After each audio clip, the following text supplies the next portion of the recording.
interrupt programming at the request of the National Weather Service to activate the North Texas Emergency Alert System.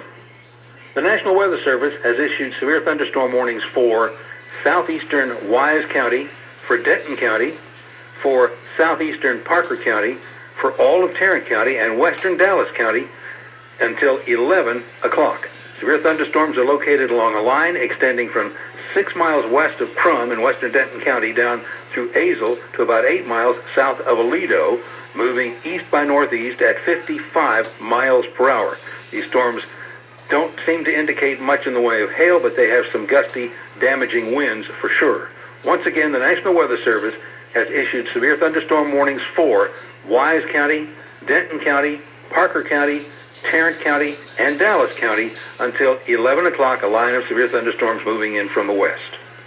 All North Texas stations affected by this alert are requested to relay the preceding message.